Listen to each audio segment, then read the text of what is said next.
महिला नहाने ही वाली थी, तभी दरवाजे पर जोरों की दस्तक सुनाई दी। इससे पहले कि वह कुछ समझ पाती, दरवाजा एक जोर के साथ खुल गया। महिला ने जल्दी से मुड़कर देखा, लेकिन उसके मन में एक अजीब सी उत्तेजना थी, जैसे कि उसे अंदाजा हो कि अब कुछ होने वाला है। हालांकि अंदर घुसा आदमी ने कोई और कदम नहीं बढ़ाया, वह बस चुपचाप वहां खड़ा रहा, महिला के सुडौल और आकर्षक शरीर को गौर से देखता रहा। महिला की उम्र 40 पार कर चुकी थी, लेकिन समय ने उस पर कोई विशेष असर नहीं डाला था। कोमल और नाजुक त्वचा ने उसके शरीर में अभी भी जवानी की रौनक बनाए रखी थी। कुछ समय पहले महिला की मां के गुजर जाने के बाद वह अपने पति और बच्चों के साथ गांव के पुराने घर लौट आई थी, ताकि वहां बस जाए और बचपन की यादों को ताजा कर सके।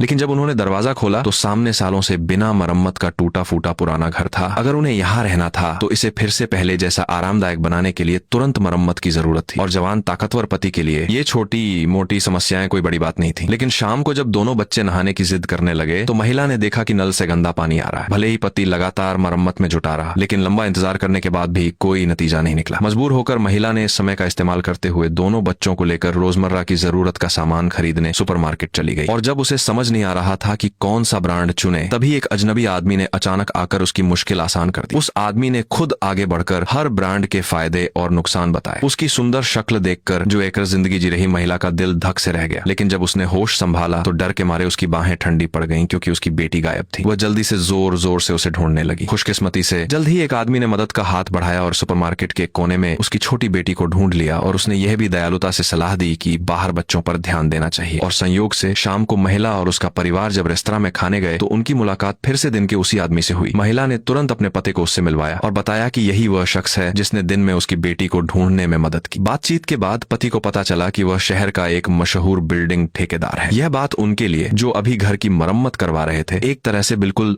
सही समय पर मदद जैसी थी। जल्द ही सबने सहमति जता दी कि वह आदमी उनके घर की मरम्मत में मदद करेगा। अगले दिन महिला के बच्चों को स्कूल छोड़कर घर लौटते ही उसने देखा कि उस आदमी ने मरम्मत के लिए मजदूरों को बुला लिया है। और उसे और हैरानी तब हुई जब उसने देखा कि उनमें से एक मजदूर वही लड़का था जिससे उसकी मुलाकात सुपरमार्केट में हुई थी। उस लड़के के सामने आते ही महिला का दिल फिर से धड़कने लगा। शुरू में उसने इस बात पर ज्यादा ध्यान नहीं दिया, लेकिन जब वो जोरों से लकड़ी चीर रही थी तो वो लड़का फिर से खुद ही उसके पास आ गया और उसे हाथ से कुल्हाड़ी पकड़ने का सही तरीका सिखाने लगा। लड़के के एक छोटे से इशारे ने एक बार फिर महिला को बिल्कुल मंत्रमुग्ध कर दिया। इसके बाद महिला हर रोज सुबह उस लड़के के आने का बेसब्री से इंतजार करती। ऊपर से तो वह किताब पढ़ती हुई दिखती, लेकिन उसकी नजरें हमेशा लड़के पर टिकी रहती। उसकी इस हरकत पर शायद लड़के को भी शक हो गया, और जब वह चूल्हे में लकड़ी डाल रही थी तो लड़का चुपचाप उसके पीछे आ खड़ा हुआ। आंखों में आंखें डालकर दोनों ने कुछ नहीं कहा। जब महिला को लगा कि लड़का कुछ करने वाला है तो उसने सिर्फ उसके गाल को हल्के से छुआ और फिर मुड़कर कमरे से बाहर चला गया, महिला को वहीं अकेली खड़ी छोड़कर। होश में आते ही वह तेजी से कमरे से बाहर भागी और उसके दिमाग में बस यही ख्याल घूम रहा था कि अगर लड़के ने एक कदम और आगे बढ़ाया होता तो उसके लिए यह कितनी खूबसूरत बात होती। महिला गलती से अपने पति द्वारा बुलाए गए मरम्मत मजदूर के प्यार में पड़ गई। उसके शरीर पर कब्जा करने में सक्षम होने के लिए उसने अपने पति के काम में व्यस्त रहने का फायदा उठाया और औजार खरीदने के बहाने लड़के को लेकर शहर के हार्डवेयर स्टोर की ओर कार से चल पड़ी। रास्ते भर दोनों ने कुछ नहीं कहा, लेकिन लड़का पहले ही महिला के इरादे समझ गया था। इतने सारे मजदूरों में से उसने सिर्फ उसे ही क्यों चुना? यह सोचना मुश्किल नहीं था कि महिला की नीयत क्या है। यह सोचकर उसने भी देर नहीं की और खुद ही महिला को एक नदी किनारे के रेस्तरां में खाना खाने ले गया। खाने के दौरान लड़के के मुंह से निकल रही बातों ने महिला को इतना हंसाया कि उसका मुंह बंद ही नहीं हो रहा था। थोड़ी देर बातचीत के बाद लड़के ने अचानक अपना हाथ बढ़ाकर महिला के गाल को छुआ और फिर जब उसने बिना किसी रोक टोक के उसके होंठों को चूम लिया तो महिला ने कोई इनकार नहीं किया। ऐसा लगता था जैसे उसे भी ये अच्छा लग रहा हो। लेकिन इस एक चुंबन ने महिला के दिल को पूरी तरह से इस लड़के का दीवाना बना दिया। भले ही रात को सोते समय उसके बगल में उसका पति होता, लेकिन उसका दिल लड़के की हर एक छोटी बड़ी बात को याद किए बिना नहीं रह पाता था। महिला को लगता था कि उसे इसी तरह लड़के के साथ चोरी छिपे मिलते रहना होगा, लेकिन उसे नहीं पता था कि जल्द ही स्थिति बदलने वाली है, क्योंकि दूर देश में रहने वाली उसकी सास को अचानक लकवा मार गया, जिसकी वजह से उसके पति को जल्दी से अपना सामान समेटकर बिस्तर पर पड़ी अपनी मां की देखभाल के लिए वापस जाना पड़ा। पति के जाने पर महिला ऊपर से तो बहुत दुखी दिख रही थी, लेकिन अंदर से वह खुशी से उछल रही थी।